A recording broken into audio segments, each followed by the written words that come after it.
চলুন এবার একটু বাঁকুড়ার কোতুলপুরের দিকে নজর রাখি, কারণ সেখানে পঞ্চায়েতের জায়গা দখল করে চলছে অবৈধ নির্মাণ।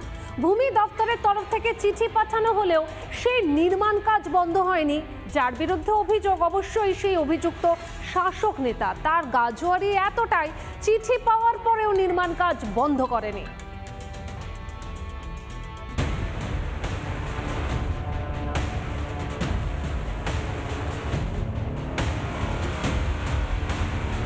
শাসকের গাজোয়ারি, বাঁকুড়ার কোতুলপুরের পঞ্চায়েতের জায়গা দখল করে অবৈধ নির্মাণের অভিযোগ।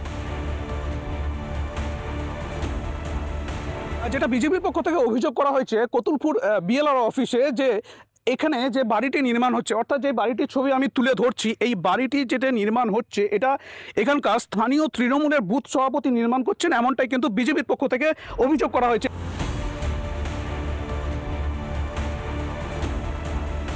বিএলআরও কিন্তু এখানকার সিহর পঞ্চায়েতকে এবং যিনি বাড়িটি তৈরি করছেন জনৈক রাজু সিং, তাকেও কিন্তু একটা চিঠি করা হয়। পাশাপাশি বিডিও থেকে শুরু করে স্থানীয় ওসিকেও চিঠি করা হয় যে এই অবৈধ নির্মাণ বন্ধ করার জন্য। কিন্তু এই চিঠি করার পরেও কিন্তু সে অবৈধ নির্মাণ চলছে।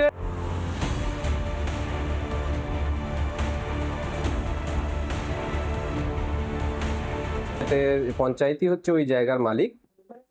যে ব্যক্তিকে ডাকা হয়েছিল তিনি কোনো কাগজপত্র দেখাতে পারেননি।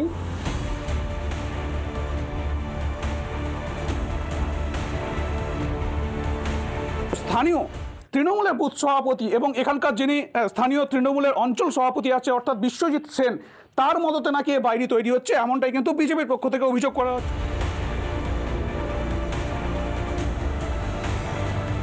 বেরামবাটি স্টেশন হয়েছে, সেই স্টেশনের পাশেই আপনি দেখতে পাচ্ছেন যে এখানে পাশে স্টেশন, এটা বহুমূল্যবান সম্পত্তি। আমাদের লোকেদেরকে পঞ্চায়েত বললাম যে পঞ্চায়েতের সঙ্গে কথা বলতে, সেখানে সদুত্তর কিছু পাওয়া যায়। হ্যাঁ, চিঠি পেয়েছি এবং সেটা দেখা হচ্ছে, ব্যাস, এর বেশি আমি কিছু বলতে পারছি না।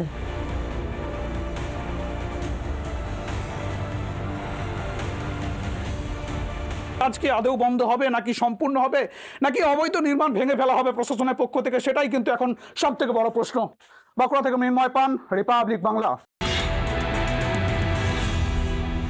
নানা ধরনের কন্টেন্ট দেখার জন্য লাইক করুন, শেয়ার করুন আমাদের ফেসবুক পেজ, সাবস্ক্রাইব করুন আমাদের ইউটিউব চ্যানেল।